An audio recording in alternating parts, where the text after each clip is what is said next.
Hello நண்பர்களே, எல்லாரும் எப்படி இருக்கீங்க?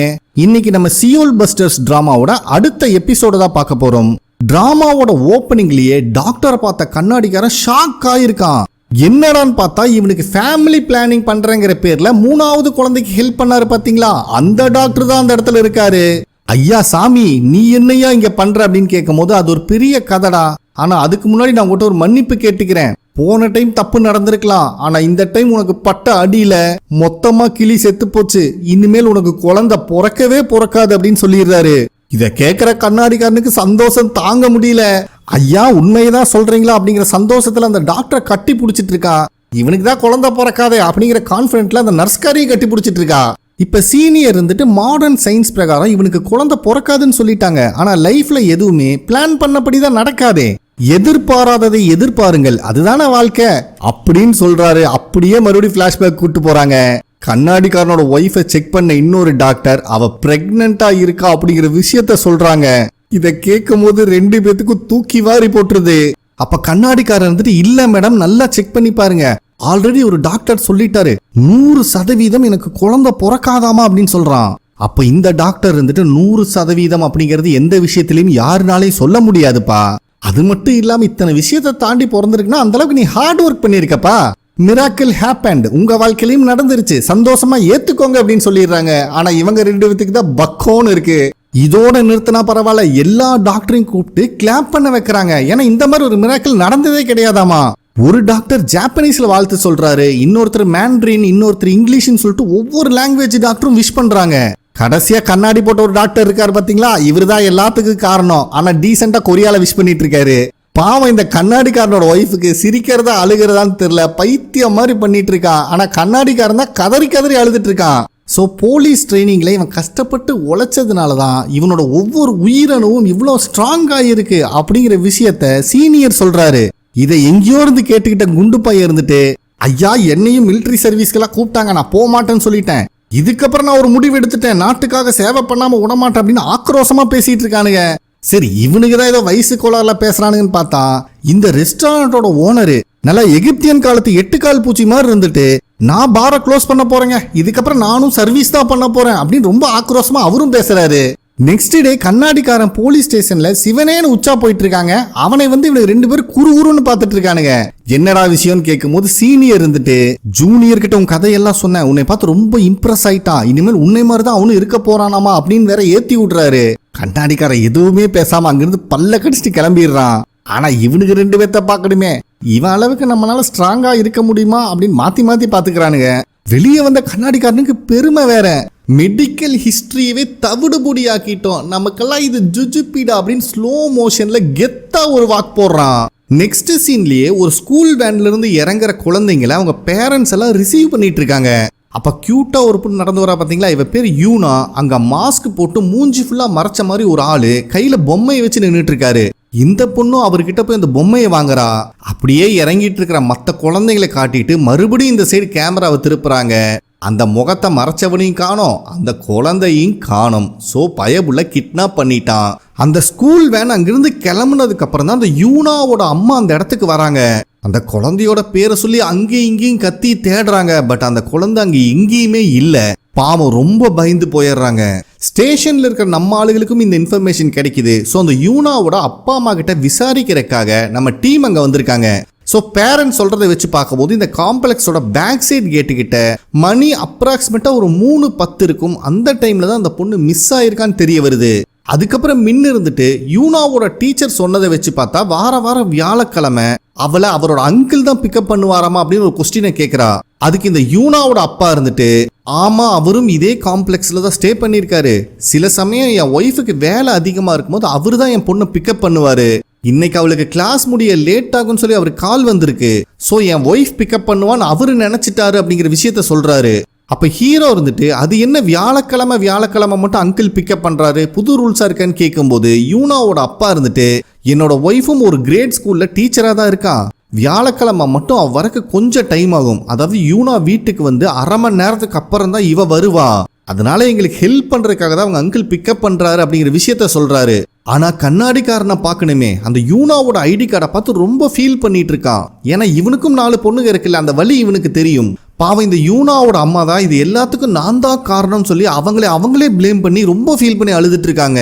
அப்ப சீனியர் இருந்துட்டு குழந்தையோட நேம் டேக் மட்டும் உங்களுக்கு எப்படி கிடைச்சதுன்னு கேட்கும் போது யூனாவோட அப்பா இருந்துட்டு, நான் என் குழந்தைய எல்லா இடத்துலயும் தேடி அலைஞ்சிட்டு இருந்தேன். அப்ப என்னோட நெய்பர் தான் இந்த ஐடி கார்டை யாரோ என்கிட்ட கொடுக்க சொன்னாங்கன்னு சொல்லி கொண்டு வந்து கொடுத்தாரு அப்படிங்கிற விஷயத்த சொல்றாரு. அதனால சீனியரும் அந்த நெய்பரோட போன் நம்பரை கொஞ்சம் கொடுங்கன்னு சொல்லி அதை கலெக்ட் பண்ணி வச்சுக்கிறாரு. நெக்ஸ்ட் இந்த யூனாவோட அப்பாவோட ப்ரொஃபஷனல் பத்தி விசாரிக்கும் போது அவர் இந்த யூஸ்டு கார்லாம் டீல் பண்ணிட்டு இருக்காரு. 10 வருஷமா இதே ஃபீல்ட்ல தான் இருக்காருன்னு தெரிய வருது. ஸோ ஹீரோ இருந்துட்டு கண்டிப்பா இது கிட்னாப் கேஸ் தான், இதுக்கு பேரண்ட்ஸோட கோஆபரேஷன் ரொம்பவே முக்கியம். ஸோ இந்த இன்வெஸ்டிகேஷன் முடியற வரைக்கும் எல்லாமே கான்ஃபிடென்ஷியலாக மூவ் பண்ணணும், எந்த விஷயத்தையும் வெளியே லீக் அவுட் பண்ணக்கூடாதுன்னு சொல்லும் போது அவங்க பேரண்ட்ஸும் ஒத்துக்கிறாங்க. அந்த சமயத்துல இந்த விஷயத்தை கேள்விப்பட்ட யூனாவோட பாட்டி வேற அந்த இடத்துக்கு வந்து ஆர்ப்பாட்டம் பண்ணிட்டு இருக்கு. அதுக்கப்புறம் நம்ம ஆளுங்க ஸ்டேஷனுக்கும் வந்துடுறாங்க. சீனியர் அந்த நெய்பர் கிட்ட விசாரிச்சிருப்பாராட்டிருக்கு. அவருக்கு பெருசா எந்த விஷயமும் ஞாபகத்துக்கு இல்ல, கேஷுவலா ஐடி கார்டை கொடுத்துடுற மாதிரி தான் கொடுத்துட்டு இருக்காங்க அப்படிங்கிற விஷயத்த அவர் சொல்றாரு. ஆனா ஹீரோ இருந்துட்டு கிட்னாப்பிங் கேஸ்ல ஒவ்வொரு செகண்டுமே இம்பார்ட்டன்ட், அதனால நானும் சீனியரும் அந்த குழந்தை படிச்ச ஸ்கூலுக்கு போய் என்கொயரி பண்றோம். மின்னும் ஜூனியரும் சிசிடிவி ஃபுட்டேஜும் வேற ஏதாவது விட்னஸ் கிடைக்குதான்னு பாருங்கன்னு சொல்லி அனுப்பி வைக்கிறான். பட் சீனியர் இருந்துட்டு எங்கடா கண்ணாடிக்காரனை காணோன்னு விசாரிக்கும் போதுதான் மின் இருந்துட்டு அவர் மனசே சரியில்லைங்க, அந்த யூனாவோட வீட்லயே கொஞ்ச நேரம் இருந்துட்டு வரேன்னு சொல்லிட்டாரு அப்படின்னு மின் சொல்றா. இப்பதான் நம்மளுக்கு கண்ணாடிக்காரனை காட்டுறாங்க.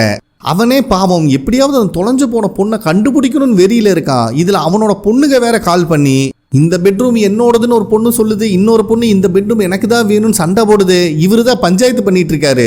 ஏமா அப்பா கொஞ்சம் பிஸியா இருக்கேன், அப்புறம் கால் பண்றமா, தயவு செஞ்சு போனை வைங்கமான்னு போனை கட் பண்ணிட்டு அந்த ரூம்ல இருக்கிற யூனாவோட போட்டோவை பார்த்து ரொம்பவே ஃபீல் பண்ணிட்டு இருக்காரு. அப்ப அந்த குழந்தைங்க விளையாடுற பொருள் எல்லாம் நிறைய இருக்கு, அதுல அந்த மேஜிக் வேண்டும் இருக்கு. இத சும்மா கையில எடுத்த பாவத்துக்கு கத்த ஆரம்பிச்சிருது. இந்த சத்தத்தை கேட்டு யூனாவோட அம்மா இருந்துட்டு அவ பொண்ணுதான் வந்துட்டா அப்படின்னு கத்திக்கிட்டே ஓடி வராங்க. பார்த்தா நிக்கிறது டிடெக்டிவ், அதாவது கண்ணாடிக்காரன். அவர் இருந்துட்டு ஐயோ தெரியாம தொட்டுட்டுங்க, இது பாட்டு கத்திட்டே இருக்கேனே மன்னிச்சிருங்கன்னு சாரி கேட்கறான். மறுபடியும் கத்த ஆரம்பிக்குது. இந்த சத்தத்தை கேட்டு இப்ப யூனாவோட அப்பா அங்க வந்துடுறாரு. மறுபடியும் அந்த பொண்ணை ஞாபகப்படுத்திட்டியடா, நீ சும்மாவே இருக்க மாட்டியா அப்படின்னு அவர் பிடிச்சி வாங்குன்னு வாங்கிட்டு இருக்காரு. நம்மளும் என்னை மன்னிச்சிருங்கன்னு குமிஞ்ச பாவத்துக்கு மறுபடியும் அந்த மேஜிக் வேர்ட்லன்னு சத்தம் வருது. இப்ப அந்த யூனாவோட பாட்டியும் அங்க வந்துடுறாங்க. என் பேத்தி வந்துட்டா அப்படின்னு. இவருக்கு என்ன சொல்றதுன்னே தெரியல பாவம். கண்ணாடிக்கார அந்த மேஜிக் வேண்ட தொட்டுட்டான், அதனாலதான் சத்தம் வந்ததுன்னு தெரிஞ்ச உடனே அந்த பாட்டி குமுறி அழுதுட்டு இருக்கு. இவன் வேற மன்னிப்பு கேட்கிறேன்னு குமியும் போதெல்லாம் மறுபடியும் அது ஆன் ஆயிக்குது. யூனாவோட அப்பா இருந்துட்டு நீ ஒரு டிடெக்டிவா இருந்துட்டு இவ்வளவு கேவலமா நடந்துக்கிறியடா, ஃபர்ஸ்ட் ஆஃப் பண்ணி வெயிடா அப்படின்னு இவனை அநியாயத்துக்கு பிடிச்சி ஏறுன்னு ஏறிட்டு இருக்காரு. அதே நேரத்துல ஹீரோ அந்த கிண்டர் கார்டன் டீச்சர் கிட்ட விசாரிக்கும் போது, அட நான் தாங்க வண்டியிலிருந்து இறக்கி விட்டேன், வாரம் வியாழக்கிழமை அவளோட அங்கிள் தான் வந்து அவளை பிக்கப் பண்ணுவாரு. ஸோ அங்கே நின்றுட்டு இருந்த ஆளும் கிட்டத்தட்ட அவங்க அங்கிளோட பாடி ஸ்ட்ரக்சருக்கு மேட்சாக தான் இருந்தாரு. அதனால நானும் அங்கிள் நினைச்சிட்டேன், ஃபேஸை சரியா பார்க்கல அப்படின்னு சொல்றாங்க. சீனியரும் அந்த கிண்டர் கார்டன்ல தான் சுத்தி வந்துட்டு இருக்காரு. அப்போ எப்பவுமே இவங்களோட ஸ்டேஷனுக்கு ஒரு பையன் வருவான் பார்த்தீங்களா, ஹீரோட ரூம்குள்ளேயும் கூட உட்காந்துட்டே இருப்பான். கடைசியா கண்ணாடிக்காரன் கூட அந்த பையன் கிட்ட இருந்தான் ஜுராசிக் பார்க்கோட பொம்மையை வாங்கியிருப்பான். அந்த பையன் சீனியரோட பட்டக்ஸ்ல ஒரு குத்திறான். இதுல சீனியருக்கு காண்டாயிருது. நீ என்னடா இங்க பண்ணிட்டு இருக்க, என்னை ஃபாலோ பண்ணிட்டு வந்தியான்னு கேட்கும்போது, ஹலோ டிடெக்டிவ், நான் இந்த கிண்டர் கார்டன்ல தான் படிச்சுட்டு இருக்கேன், இதுக்கு முன்னாடி தான் அந்த கிண்டர் கார்டன்ல இருந்தேன், ஆனா இப்ப நான் இங்க ஸ்டூடெண்ட் அப்படின்னு சொல்றான். சீனியருக்கு செம கடுப்பாயிருது. ஏன்டா உனக்கு இவ்வளவு அருமையான ஸ்கூல் இருக்கும் போது அங்க வந்து ஏன்டா எங்களை உயிர் எடுத்துட்டு இருக்கேன், இதுக்கு மேல உன்னை நான் ஸ்டேஷன்ல பார்த்தேன் ட்ரௌசரை கழட்டி விட்டுருவேன் அப்படின்னு மிரட்டும் போது அந்த பையன் ஒரு வாட்டர் கன் எடுத்து ஸ்ப்ரே பண்ணி விட்டுட்டு ஓடிடுறான். அவன் ஹைட்டுக்கு எங்க ஸ்ப்ரே பண்ண முடியும். இவனும் அந்த பையனை திட்டுன்னு திட்டிட்டு பேண்ட்டை தொடச்சிட்டே திரும்பும் போது ஹீரோவும் அந்த கிண்டர் கார்டன் டீச்சரும் வந்து நிக்கிறாங்க. 2 பேருமே சீனியர் பேண்ட்ல உச்சா போயிட்டான்னு நினைச்சிட்டாங்களாட்டிருக்கு. இவருக்கு வேற மூஞ்சியே இல்ல. ஐயா எனக்கு கழுத வயசாச்சு, இந்த மாதிரி கன்றாவித்தனமெல்லாம் நான் பண்ண மாட்டேன், இதான் இங்க ஒரு திருக்கான் பாத்தீங்களா, அவன் பண்ண வேலைன்னு திரும்பி பார்த்தா அந்த குட்டி பையனையும் காணோம். இதுக்கு மேல இவர் எப்படி ப்ரூவ் பண்றது, எதுவும் பேச முடியாம நிக்கிறாரு. அதே டைம்ல மின்னும் ஜூனியர் காரனும் அந்த யூனோ அபார்ட்மெண்ட்டோட பேக் சைட் கேட்ல தான் இறங்கி இருப்பா. அங்கிருந்து அபார்ட்மெண்ட்டுக்கு போற வழியில எங்கெங்க சிசிடிவி கேமரா இருக்குன்னு செக் பண்ணிட்டு வராங்க. ரோட்ல சில இடத்துல இருக்கு, ஆனா எல்லா கேமராவும் ஆப்போசிட் டைரக்ஷன்ல ஃபேஸ் பண்ண மாதிரி இருக்கு. அப்போ அந்த இடத்துல ஒரு பார்க்கிங் லாட் இருக்கிறதையும் பாக்குறாங்க, ஆனா எல்லா காருமே ஆப்போசிட்ல ஃபேஸ் பண்ண மாதிரி தான் நின்றுட்டு இருக்கு. சரி ரிவர்ஸ் கேமரா ஏதாவது இருக்கான்னு செக் பண்ணலான்னு பண்ணிட்டு இருக்கும் போதுதான் அங்க ஒரு கார் மட்டும் இவங்களுக்கு தேவையான டைரக்ஷன்ல ஃபேஸ் பண்ணி நின்றுட்டு இருக்கிறத பாக்குறாங்க. அந்த கார் இருக்கிற கண்டிஷனை பார்க்கும் போதே தெரியுது ரொம்ப நாளா இங்க நின்றுட்டு இருக்குன்னு. காரு கிட்ட போய் செக் பண்ணி பார்க்கும்போது அதுக்குள்ள கேமரா இருக்கு அப்படிங்கிற விஷயத்தையும் கன்ஃபார்ம் பண்ணிடுறாங்க. அதனால 2 பேருமே அந்த காரோட நம்பரை நோட் பண்ணிக்கிறாங்க. ஏன்னா அப்பதான் ஓனர் யாருன்னு கண்டுபிடிச்சு ஃபுட்டேஜஸை வாங்க முடியும். ஸோ நெக்ஸ்ட் சீன்லயே அந்த காரோட சிசிடிவி ஃபுட்டேஜை இவங்க டீமா உட்காந்து செக் பண்ணிட்டு இருக்காங்க. அதுல அந்த கிண்டர் கார்டன் ஸ்கூல் டீச்சர் சொன்ன மாதிரியே பிளாக் கலர் ட்ரெஸ் போட்டவன் யூனா பொண்ணை கூட்டு போறதும் ரெக்கார்ட் ஆயிருக்கு. இவனோட ஹைட்டு வெயிட் ஃபிட்னஸ் எல்லாம் யூனாவோட அங்கிள் கூட மேட்ச் ஆகுதுன்னு அந்த டீச்சர் சொன்னாங்க. அப்ப இவன் யாரா இருக்கணும் அப்படின்னு இவங்க டிஸ்கஸ் பண்ணிட்டு இருக்கும்போது ஜூனியர்காரன் இருந்துட்டு நான் கண்டுபிடிச்சிட்டேன், இங்க பாத்தீங்களா இந்த குழந்தைய கூட்டு போறான்ல அவன் கண்டிப்பா லேடி கிடையாது, அவன் ஒரு ஆம்பளை அப்படிங்கிற விஷயத்த சொல்றான். இவங்க எல்லாத்துக்கும் சரியான கடுப்பாயிருது. சீனியரா அவனை பச்சை பச்சையா திட்டுறாரு. டே நீ சரியான பைத்தியம் இல்லடா, சரியாகாத பைத்தியம், இத்தனை நேரம் நாங்க அதை தாண்டா சொல்லிட்டு இருக்கோம். அவன் தான் யூனாவோட அங்கிள் மாதிரியே இருக்கான்னு பேசிட்டு இருக்கேமே, இப்ப வந்து அவன் ஆம்பளை இல்லைன்னு டிஸ்கஸ் பண்ணிட்டு இருக்கேன்னு சொல்லும் போது ஜூனியர்காரன் சாரி சொல்லிட்டு அப்படின்னா யூனாவோட அங்கிளும் ஆம்பளையான்னு கேக்குறான். பாவம் இந்த மின்னெல்லாம் தலையில கைய வச்சுட்டு உட்காந்துடுறா. சீனியர்லாம் உச்சக்கட்ட கோவத்துல இருக்காரு. கண்ணாடிக்காரன் தான் சமாதானப்படுத்திட்டு இருக்கானா பாத்துக்கோங்களேன் எந்த அளவுக்கு இவன் வெறுப்பேத்தி இருப்பான்னு. அப்ப மின்னு இருந்துட்டு அது எப்படிங்க ரெகுலரா பாக்குற அங்கிளையும் கூட அந்த குழந்தைக்கு அடையாளம் தெரியாம போயிருச்சா அப்படின்னு கேக்குறா. பதிலுக்கு ஹீரோ இருந்துட்டு இத அப்சர்வேஷன் இல்லூஷன் சொல்லுவாங்க. ஒரு விஷயத்த நம்ம முழுசா பார்க்கல அப்படின்னா ஆல்ரெடி பார்த்த எந்த விஷயத்து கூட மேட்ச் ஆகுமோ மைண்ட் அந்த விஷயத்து கூட மேட்ச் பண்ணி கொடுத்துரும். ஸோ அந்த மாதிரி தான் இந்த பொண்ணு எப்பவும் வியாழக்கிழமை அங்கிள் தானே வருவாரு. More over height weight structure எல்லாமே அங்கிள் மாதிரி இருந்தனால இந்த பொண்ணும் அங்கிள்னு தப்பா நினைச்சிருக்கா. அது மட்டும் இல்லாம கரெக்டா வியாழக்கிழமை அதாவது அந்த பொண்ணோட அங்கிள் பிக்கப் பண்ற அன்னைக்கே வந்து பிக்கப் பண்ணிருக்காங்கன்னா இது ரொம்ப நாளா பிளான் பண்ணி பண்ண விஷயமா தான் இருக்கணும். நல்லா நோட் பண்ணி பார்த்தா நிறைய சிசிடிவில மாட்டாம நேக்கா கூட்டு போயிருக்கான். ஸோ கண்டிப்பா இது ப்ரீ பிளான்டு கிட்னாப் கேஸா தான் இருக்கணும் அப்படின்னு ஹீரோ சொல்றான். அந்த சிசிடிவி ஃபுட்டேஜும் அந்த அளவுக்கு கிளியரா இல்ல. இருந்தாலும் ஹீரோ அந்த ஃபுட்டேஜை யூனாவோட பேரண்ட்ஸ் கிட்ட காட்டி இந்த மாதிரி ஆளை எங்கேயாவது பார்த்த மாதிரி இருக்கான்னு கேட்கும்போது அவங்க இல்லைன்னு சொல்லிடுறாங்க. ஸோ ஹீரோ வந்துட்டு கண்டிப்பா கிட்னாப் பண்ணவனுக்கு உங்க மேல ஏதோ ஒரு கோவம் இருந்திருக்கணும். ஏன்னா உங்க பொண்ணை ஃபாலோ பண்ணி பக்காவா பிளான் பண்ணி தான் கிட்னாப் பண்ணிருக்கான் அப்படின்னு சொல்லும் போது யூனோட அப்பாவுக்கு செம்ம கடுப்பாயிருது. பாவம் அவங்க அம்மா தான் கதறி கதறி அழுதுட்டு இருக்காங்க. சரி ஓகே ஏதாவது விஷயம் இருந்தா சொல்லுங்கன்னு சொல்லிட்டு ஹீரோ இன்னும் வெளியே வரும்போது தான் ஸ்டேஷன்ல இருந்து கால் பண்ணி ஒரு சேனலை செக் பண்ண சொல்றாங்க. அதை செக் பண்ணும் போது தான் தெரிய வருது இந்த யூனாவோட அப்பாவும் ஒரு யூடியூப் சேனல் ரன் பண்ணிட்டு இருந்திருப்பாராட்டிருக்கு. இவரு தான் யூஸ்டு கார் வித்துட்டு இருக்காரு. அந்த கஸ்டமரோட சாட்டிஸ்ஃபேக்ஷன் வீடியோல போடுறக்காக தான். அதுல ஒருத்த வாங்கின கார் சரியில்லை ஒழுங்கா ரீஃபண்ட் கொடுன்னு கண்ணா பின்னான்னு சண்டை போட்டிருக்கான். இந்த வீடியோவை பத்தி யூனோட அப்பாட்ட கேட்கும் போதுதான் என்னங்க பண்றது சில பேருக்கு கார் சாட்டிஸ்ஃபைட் ஆகல இல்ல ஏதாவது ப்ராப்ளம் இருக்குன்னு சொல்லிட்டு அமௌண்ட்டை வாங்கிட்டு வேற டீலர் கிட்ட போய் காரை வாங்கிடுவாங்கன்னு சொல்றான். அந்த மாதிரி எத்தனை பேர் போயிருக்காங்க கேட்கும் போது நிறைய பேர் போயிருக்காங்கன்னு சொல்றான். ஸோ ஒர்க் விஷயமா தரமில்லாத காரை கொடுத்து நிறைய பேர்த்த பகைச்சிருக்கான் அப்படிங்கிறது ஹீரோக்கு புரியுது. அது மட்டும் இல்லைங்க இருக்கிற வெறுப்புல சில பேர் நீ ஃபோன் பண்ணி மிரட்டெல்லாம் செய்வாங்க அப்படின்னு நம்ம சொல்லும் போது மின் அந்த லிஸ்ட்டை கேட்கறா. நெக்ஸ்ட் சீன்லயே ரீஃபண்ட் கேட்டு வேற டீலர் கிட்ட போனவங்க மிரட்டினவங்கன்னு சொல்லிட்டு எல்லாத்தையும் ஸ்டேஷனுக்கு வர சொல்லியிருக்காங்க. பார்த்தா ரேஷன் கடையில கியூ நிக்கிற மாதிரி அவ்வளோ நீளத்துக்கு நிக்குது. ஒவ்வொருத்தரும் விசாரிக்க ஆரம்பிக்கிறாங்க. எவன்ட்ட கேட்டாலும் அவன்கிட்ட வாங்கின கார் சரியில்லைங்க எனக்கு லாஸ் ஆயிருச்சு அதனாலதான் ஆளை மாத்திட்டு அப்படி இப்படின்னு கண்ணா பின்னான்னு சொல்லிட்டு இருக்கான். அதுல ஜூனியர் கார் ஒருத்தனை விசாரிக்கிறான். அவன் மட்டும் கொஞ்சம் தெனாவட்டா பேசுறான். ஆக்சுவலா இவன் ஒரு கார் டீலர் ஆட்டு இருக்கு. அந்த நாய் பேச்சை கேட்டு பல்கா எடுத்து எனக்கு 20 மில்லியன் லாஸ் ஆயிடுச்சு உங்களுக்கு தெரியுமா அப்படின்னு பிடிச்சி கத்துன்னு கத்திட்டு இருக்கான். இவனை நம்ம டீலர்னு வச்சுக்கலாம். ஸோ இந்த கார் டீலர் காரனும் உச்சா போகலான்னு வந்தா அங்கதான் குழந்தைங்க போற சைஸுக்கு தான் இருக்கு. இவனும் அட்ஜஸ்ட் பண்ணி போன் பேசிட்டே புலம்பிட்டு போயிட்டு இருக்கான். அப்போ ஆப்போசிட்ல உச்சா போயிட்டு இருந்தவன் சார் அந்த குழந்தை காணாம போன கேஸ் விஷயமா வந்தீங்க, நான் ஒரு ரிப்போர்ட்டர் தான், ஏதாவது நியூஸ் தெரிஞ்சு எனக்கு இன்ஃபார்ம் பண்ணுங்கன்னு சொல்லி விசிட்டிங் கார்டை வேற கொடுத்துட்டு போறான். ஏண்டா உச்சா போற இடத்துல பண்ற வேலையாடா இது. அதே டைம்ல இந்த யூனா ஒருத்தன் கிட்னாப் பண்ணா பாத்தீங்களா அதே மாதிரி ட்ரெஸ் போட்ட ஒருத்தன் ஒரு கேக் ஷாப்குள்ள வந்து அங்க இருக்கிற ஸ்ட்ராபெரி கேக்கையே பார்த்துட்டு இருக்கான். இங்க நம்ம ஆளுகளும் விசாரிச்சு முடிச்சு இதுல யார் யாரு மேல கேஸ் இருக்கு எவன் அக்யூஸ்டுங்கிற தனியா ஃபில்டர் பண்ணி எடுத்துட்டு இருக்கானுங்க. அப்ப அங்க வர ஜூனியருக்கான கேக் வந்திருக்குன்னு சொல்றான். இவங்களுக்கு ஒண்ணுமே புரியல. என்னடா கேக்குன்னு கேட்கும் போது பர்த்டே கேக்குன்னு வேற சொல்றான். கண்ணாடிக்காரன் வந்துட்டு சீனியர் உங்க பர்த்டே தானே கேட்கும் போது சீனியர் வந்துட்டு எனக்கு இல்லடா பர்த்டே உனக்கா பர்த்டேன்னு சொல்லி இவங்களுக்குள்ளேயே குசு குசுன்னு பேசிட்டு இருக்கானுங்க. ஹீரோக்கு ஜூனியர்காரனை பத்தி நல்லா தெரியுமே. ராஜா கேக்கு எங்க வந்திருக்கு அப்படின்னு கேட்கும் போது யூனாவோட வீட்டுக்கு வந்திருக்கு அப்படின்னு சொல்றான். அட பைத்தியமே, இது தெரியாம 5 நிமிஷமா இதை பத்தி இவனுக்கு டிஸ்கஸ் பண்ணிட்டு இருந்திருக்கானுங்க. சோ இவங்களும் யூனாவோட வீட்டுக்கு வந்துடுறாங்க. ஆக்சுவலா அந்த பொண்ணுக்கு அடுத்த வாரம் பர்த்டே வாட் இருக்கு. கண்டிப்பா கிட்னாப் பண்ண வந்து அந்த கேக் அனுப்பியிருப்பான் அப்படிங்கிறது உங்களுக்கு நல்லா தெரியுது. அப்ப யூனோவோட அப்பா இருந்துட்டு இதாங்க ஒரு லேடி இருக்காங்க பாத்தீங்களா, அவங்க தான் இந்த கேக்கை கொண்டு வந்தாங்கன்னு மாட்டி விட்டுறாரு. இவங்களும் திரும்பி பார்த்தா ஒரு இங்கிலீஷ்காரி மாதிரி ஒரு பொண்ணு நின்று இருக்கா. கண்ணாடிக்காரனை பார்க்கணுமே, சீனியர் எங்க குரூப்லயே நீங்க தான் இங்கிலீஷ் நல்லா பேசுவீங்க, அது மட்டும் இல்லாம இன்டர்நேஷனல் மேட்ச்க்கெல்லாம் போயிட்டு வந்திருக்கீங்க, தயவு செஞ்சு நீங்க போய் அந்த லேடி கிட்ட பேசுங்கன்னு ஏத்துறான். சீனியருக்கு செம்ம மொக்கையாயிருது. டேய், நான் பாக்ஸிங் மேட்சுக்கு போனேன்டா, பாக்ஸிங் என்ன வாயை வச்சா சண்டை போடுவாங்க, கையில தானே சண்டை போடுவாங்க, எனக்கு எப்படா இங்கிலீஷ் தெரியும் அப்படின்னு அவரு புலம்புறாரு. அதுக்கப்புறம் சீனியர் மின்ன கோத்துடலான்னு பார்த்தா மின்னு ஜூனியரை கோத்துடுறா. ஆக மொத்தமா இந்த டீம்ல எவனுக்குமே இங்கிலீஷ் தெரியாதாட்டு இருக்கு. எப்படிடா அவ கூட பேசுறதுன்னு இவனுக்குள்ள டிஸ்கஸ் பண்ணிட்டு இருக்கும் போது அவ கொரியன்ல பேச ஆரம்பிச்சா. இவனுக்குலாம் தூக்கி வாரி போட்டுருது. அட பதட்டப்படாதீங்கப்பா, எங்களோட ஆன்சிஸ்டர்ஸ் எல்லாம் கொரியன் தான், அதுக்கப்புறம் ஃபாரின்ல போய் செட்டில் ஆயிட்டோம். ஆக்சுவலா இங்க நிறைய ஆஃபர் போயிட்டு இருக்கு சூப்பர் மார்க்கெட்ல, அதை வாங்கலான் தான் போயிருந்தேன். அப்ப ஆந்த வேலை ஒருத்தர் ஹெல்ப் பண்ண முடியுமான்னு கேட்டாரு. அதுக்காக தான் இந்த கேக்க கொடுக்க வந்த அப்படின்னு அவ சொல்றா. சரிம்மா, உங்ககிட்ட கேக்க கொடுத்தாருல, அவர் எப்படி இருப்பாரு பாக்குறதுக்கு அப்படின்னு கேட்கும் போது நான் வேணா டிராயிங் பண்ணி காட்டுறோமான்னு கேட்ட உடனே சீனியருக்குலாம் சந்தோஷமாயிருது. அதுக்கப்புறம் இவளும் இவளுக்கு தெரிஞ்ச மாதிரி ஒரு டிராயிங்கை பண்ணி காட்டுறா. சோ இதை பாக்குற சீனியருக்கு ஒருத்த மேல சந்தேகம் வருது.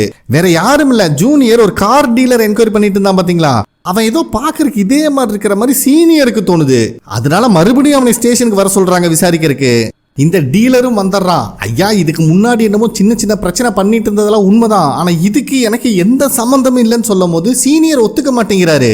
டே, உன் கண்ணை பார்த்தாலே எனக்கு சந்தேகமா இருக்குடா அப்படின்னு சொல்லிட்டு ஒரு கண்ணாடி எடுத்து முன்னாடி வைக்கிறாரு. ஆக்சுவலா அந்த விட்னஸ் லேடி ஒரு டிராயிங் வரைஞ்சு கொடுத்தாங்க பாத்தீங்களா, அதுல மேட்ச் ஆகிறானா இல்லையான்னு சீனியர் செக் பண்ணிட்டு இருக்காரு. அவ வேற பல்ல ராபிட் பல்லு மாதிரி வரைஞ்சு வச்சுட்டா. சீனியர் விடவே மாட்டேங்கிறாரு. நீ இதுல இருக்கிற மாதிரியே பல்ல வச்சாகணும், எங்க இப்படி பண்ணு அப்படின்னு சொல்லிட்டு அவனை ராபிட் மாதிரி எல்லாம் பண்ண வச்சிட்டு இருக்காரு. அதே டைம்ல ஹீரோ அந்த டீலரோட பேக்ரவுண்ட் செக் பண்ணிட்டு இருக்கான். அப்ப அந்த டீலரோட திங்ஸ் எல்லாம் எடுத்துட்டு வந்திருப்பாங்களாட்டு இருக்கு. அதுல அவனோட எக்ஸ்பென்சஸ் புக் எல்லாம் இருக்கு. ஆக்சுவலா புக்கோட ஸ்டார்டிங்ல இன்கம்க்கு ஒரு கலரும் எக்ஸ்பென்சஸ்க்கு ஒரு கலரும் திரும்பி வர வேண்டிய வசூல் பண்ண வேண்டிய அமௌண்ட்டுக்கு ஒரு கலரும் போட்டிருக்கான். ஆனா போக போக வந்து பார்த்தா இன்கம்கே 2 கலர் போட்டு வச்சிருக்கான், எல்லோ ஆரஞ்சுன்னு. இவன் எதுக்குடா இப்படி கன்ஃபியூஸ் பண்றானே அப்படின்னு யோசிச்சுக்கிட்டே ஹீரோ அந்த ரூம்க்கு வராரு. பார்த்தா அந்த டீலர்காரன சீனியர் அந்த டிராயிங்ல இருக்கிற மாதிரியே மாத்தி உட்கார வச்சிருக்காரு. வந்த ஹீரோவும் அங்க ஒரு புக் எடுத்து வைக்கிறான். அதுல they are almost twisted hero அப்படின்னு எழுதி இருக்கு. தம்பி, இந்த புக்ல இருக்கிறத படின்னு சொல்லும்போது அவனும் திக்கி தனங்கி ஹீரோ அப்படிங்கறத மட்டும் படிக்கிறான். அப்ப ஹீரோ வந்துட்டு சரிங்க, இவன் அந்த கிட்னாப்பர் கிடையாது, இவனை ரிலீஸ் பண்ணிருக்கேன்னு சீனியர்ட்ட சொல்லிடுறாரு. சீனியருக்கு ஒன்றும் புரியல, என்னடா ஒரு புக்கோட டைட்டில படிக்க சொல்லி ரிலீஸ் பண்ண சொல்றானே அப்படின்னு பார்த்துட்டு இருக்கும் போது இந்த டீலர் இருந்துட்டு, ஐயா நான் தான் வந்ததுல இருந்து கெஞ்சிட்டு இருக்கேனே, இதுக்கு எனக்கு சம்மந்தம் இல்ல, பாத்தீங்களா அவங்க கேப்டன் என்னை பார்த்தோன்னே புரிஞ்சுக்கிட்டாரு நான் ஒரு டம்மி பீஸ்ன்னு, நான் இப்ப கிளம்புறேன் அப்படின்னு சொல்றான். அதுக்கப்புறம் ஹீரோ டீம் கூட பேசிட்டு இருக்கும்போது சீனியர் அங்க வந்துட்டு, ஏங்க இந்த கேஸ்ல நம்மளுக்குன்னு இருக்கிற பிரைம் சஸ்பெக்டே அவன் தான், அவனை போய் ரிலீஸ் பண்ண சொல்றீங்களே அப்படின்னு காட்டு கத்துறாரு. ஆனா ஹீரோ இருந்துட்டு, ஆடா அந்த பையனுக்கு கலர் பிளைண்ட்னஸ் ப்ராப்ளம் இருக்குங்க, இங்க பாத்தீங்களா இந்த லெட்டர் அந்த கேக் கூட தானே வந்துச்சு, இதுல பாத்தீங்கன்னா ஒரு லெட்டர் கிரீன்ல ரெட் எழுதி இருக்கு, கண்டிப்பா இவன் தான் இது பண்ணிருப்பான்னா வாய்ப்பே கிடையாது, இவனுக்கு இந்த லெட்டரே தெரிய சான்ஸ் இல்லைன்னு சொல்லிடுறான். சோ இவன் ஒருத்தனை தான் பிரைம் சஸ்பெக்டா நினைச்சாங்க, இப்ப அவனும் கிடையாதுன்னு தெரிஞ்சு போச்சு. கடைசியா இவங்க கிட்ட இருக்கிறது அந்த டிராயிங் மட்டும்தான். ஹீரோ அந்த டிராயிங்கை உத்து பார்த்துட்டு இருக்கும் போது தான் அவன் கண்ணில் சோகம் தெரியுது, ரொம்ப தனிமையில இருந்திருக்கான். ஆனா அந்த கண்ணை உத்து பார்க்கும் போது அது ஒரு மேன் மாதிரி எனக்கு தெரியல, உமன் மாதிரி தெரியுதுன்னு சொல்றான். பதிலுக்கு மின்னு இருந்துட்டு, எனக்கு என்னமா அந்த கண்ணை பார்க்கும்போது ஒரு குடிகார கண்ணு மாதிரி தாங்க இருக்குன்னு பொசுக்குன்னு போட்டு உடச்சிடுறா. அது மட்டும் இல்லாம அந்த லெட்டரை காமிச்சாங்க பாத்தீங்களா, அதுல 5 மில்லியன் பணம் வேணும்னு அவன் கேக் கூட எழுதி அனுப்பியிருக்கான். அது எப்படிங்க ஒரு ஆர்டினரி ஃபேமிலியில போய் 5 மில்லியன் பணம் தர முடியுமா, ஒருத்தனால டிமாண்ட் பண்ண முடியுமா அப்படின்னு மின்னு கேட்கும் போது ஹீரோ வந்துட்டு அதையாம அந்த மாதிரி பாக்குற, நீ கொஞ்சம் ஆப்போசிட்ல யோசிச்சு பாரு, அந்த பொண்ணை பெர்ஃபெக்ட்டா பிளான் பண்ணி கிட்னாப் பண்ணிருக்கான், அப்ப கண்டிப்பா ஒரு சைக்கோ கிடையாது. அப்புறம் எப்படி ஒரு ஆர்டினரி மேன்னால அரேஞ்ச் பண்ண முடியாத பணத்தை அவன் டிமாண்ட் பண்ணுவான், கண்டிப்பா இதுக்குள்ள வேற ஏதோ விஷயம் இருக்கு அப்படின்னு ஹீரோக்கு ஒரு பொறி தட்டுது.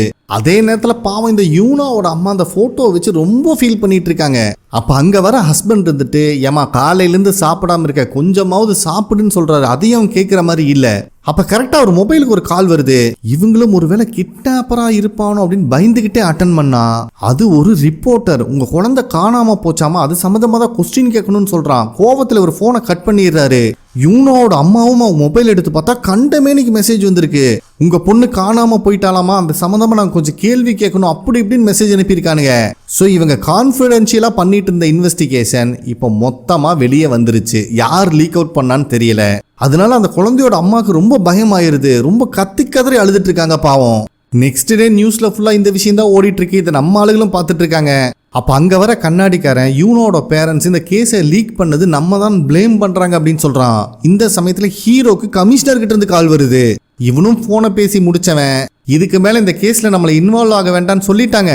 ஏதோ ஹெட் குவார்ட்டர்ஸ்ல இருந்து ஸ்பெஷல் இன்வெஸ்டிகேஷன் டீம் வராங்களாமா. ஸோ அவங்க வந்தோன்னா அவங்க கிட்ட கேஸ் எல்லாம் ஹேண்ட் ஓவர் பண்ணிருங்கப்பா அப்படின்னு சொல்லிட்டு அவன் பாட்டு கிளம்பி போயிடுறான். என்னதான் இருந்தாலும் ஒரு குழந்தை காணாம போன கேஸ் ஆச்சு. இவங்களுக்கெல்லாம் மனசே இல்லை. எல்லாருமே என்னடா பண்றதுங்கிற பதட்டத்தில் இருக்காங்க. இந்த இடத்துல இந்த எபிசோட் கம்ப்ளீட் ஆகுது. ஓகே ஃப்ரெண்ட்ஸ், கண்டிப்பா உங்களுக்கு பிடிச்சிருக்கும் நம்புறேன். நெக்ஸ்ட் எபிசோட்ல மீட் பண்ணலாம். நன்றி.